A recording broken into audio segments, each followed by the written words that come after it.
Depuis 1900, depuis la fin des années 90, c'était la deuxième phase de la réforme qui a été mise en œuvre. Et depuis lors, c'est les ASIFOR qui avaient en charge, en tout cas, la gestion de ces forages. Mais depuis au début des années 2020, donc 2000, nous avons fait des études qui ont montré qu'il y avait beaucoup de dysfonctionnements qui étaient liés à la gestion de ces forages. Et l'État, c'est ainsi que l'État a décidé quand même de lancer cette dernière phase de la réforme pour pouvoir professionnaliser l'exploitation. Quand on parle de professionnaliser, c'est confier en tout cas les ouvrages à des professionnels qui devront en assurer la gestion de la maintenance, de l'exploitation, mais également du renouvellement. Bon, nous avons recensé toutes les doléances, je crois que c'est tout à fait normal. Mais il faut rappeler que l'État du Sénégal a fait beaucoup d'efforts en termes d'investissement. Plusieurs programmes ont été réalisés en milieu rural, ce qui a permis aujourd'hui de doter le milieu rural d'un important parc qui est aujourd'hui constitué de plus de 2000 systèmes. 2000 systèmes d'approvisionnement en eau en milieu rural qui a été réalisé par l'État du Sénégal. Mais jusqu'à présent, on reconnaît qu'il y a des demandes et c'est la raison pour laquelle d'ailleurs, si vous avez suivi ma présentation, nous allons lancer de nouveaux programmes pour pouvoir en tout cas créer de nouveaux systèmes au niveau des zones où il n'y a pas encore de système d'alimentation en eau, mais également renforcer les systèmes existants et aussi réhabiliter les systèmes qui présentent déjà des baisses de performance. Nouveaux forages qui seront réalisés, dizaines de nouveaux châteaux d'eau qui seront réalisés, en plus maintenant des forages, des dizaines de forages également qui seront renouvelés à travers en tout cas toute la région. Mais à côté également, il y aura un important programme de branchements sociaux qui sera déroulé pour permettre en tout cas à tout un chacun d'avoir un point d'eau chez lui à un coût vraiment très réduit, à savoir 5 000 francs pour le branchement, qui représente une avance sur consommation. CRD bi nag li ko tax a jóg mooy vraiment lancer activité démarrage yu SDR si région Saint-Louis parce que comme ni ngeen ko xamee État du Sénégal dafa am benn réforme boo xam ne mu ngi siy liggéey boobu ak léegi yàgg na parce que bu ñu waxee réforme année 80 la démarré ak comité de gestion yi après ASIFOR yi ñëw tey nag beneen réforme moo ñëw parce que loolu yëpp tëral nañ ko waaye gis na ne jafe-jafe yi dafa continuer di am moo tax ba État du Sénégal jël décision ne dafay wéyal réforme bi moo indi nag création OFOR bi ngeen gis ni pour mu saytu forage yi nga xam ne moo nekk si gox-goxaat yi waaye également gérer exploitation forage yi avec des privés avec l'implication des privés maanaam fexe ba jox ko ay professionnels loolu moo tax ba ñu lancé woon ay appel d'offres pour recruter ay opérateurs yi nga xam ne ñoom la ñuy jox exploitation bi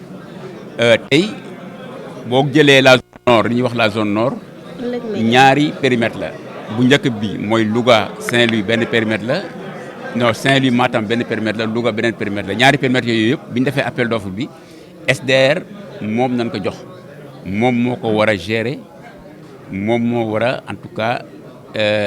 assurer l'exploitation forage yi mën a jox nit ñi ndox nu mu gën a ci anam yu gën a sell. jafe-jafe yi dëgg la gis nañu ne ci intervention yi ñu bëri ñu ngi wax problème mu demande forage château d'eau extension réseau mais il faut ñu fàttali ne aussi État du Sénégal def na jéego yu mag a mag a mag en termes d'investissement tey booy xool bokk na ci taux d'accès yi gën a élevé en Afrique tey rien que en milieu rural bi nga xam ne moom la effort di gérer limu forage yi ëpp na 2 junne kon lu am solo la li des rek mooy ñu xool yorin bi mooy gestion bi exploitation bi loolu moo des looloo tax ba loolu moo tax a jóg réforme bi yorin bi dañu gis ne dafa sooxe woon dëgg la am na ñu mu amoon yor bu baax ñeneen ñi tànn na mais ñu ci bëri ñu ci ëpp yorin bi demewul noonu ba tax na ba à chaque fois forage bu paanee dañu dellu si waat ci autorités yi pour ñu dugal seen loxo pour ñu mën dépanner forage te pourtant ASIFOR yooyu ñoom ñoo doon collecté xaalis mais bu paanee day fekk kees dara du ci nekk loolu moo tax ba ñu def réforme bi pour fexe ba jox ko professionnel koo xam ne liggéeyam la xam-xamam dafa màcc jëm ci loolu pour mu mën a yore forage yi bu paanee mu mën ko dépanner mu bañ di am ay dog-dog ba pare mën a saytu ndox mi ba bu ñu koy jox askan bi mu nekk ndox mu sell. bon réforme bi bokkul ak vraiment les investissements il faut ñu xool ñaar yooyu bokkul réforme bi yorin bi la exploitation moom nañ ko confier parce que ouvrage yi état du Sénégal moo ko defar pour askan bi daf ko dënk SDR ne ko exploiter ma ci benn diir bu jeexee da koy jëlaat waaye réalisation investissement kooku état moo koy def moo tax muy tëgg ay programme pour fexe ba fépp foo xam ne ndox war na fa dem mu yeggal fa ndox képp koo xam ne am na jafe-jafe ci ndox mu mën ko teggi jafe-jafe yi loolu moo tax ba programme yi ngeen gis yëpp ñu koy tëral ak partenaires yi généralement wala ci budget état. woy branchement sociaux yi léegi programme yëpp loolu moom dafa bokk léegi suñu doxalin bépp programme boo xam ne ñu ngi koy doxal rek dañ ciy dugal benn composante branchement sociaux pour fexe ba néew ci doole ci ñi nga xam ne amuñu woon moyen amuñu mën pour mën a xëcc tuwo bu ñëw seen biir kër ñu mën leen ko defal ci junne rek lay joxe waaye junne boobu sax dañuy wax par ne avance sur consommation la parce que boo ko joxee sa premier mois consommation daanaka sa fayu premier mois la pour wax rek ne c'est des branchements gratuits moom nañ nar a def en milieu rural année yi ñëw at yi ñëw. bu leen fàtte bës ci abonné ak ci cloche bi ngir ngeen mën a jot xibaaru Ëllëg Média. Audio Jungle.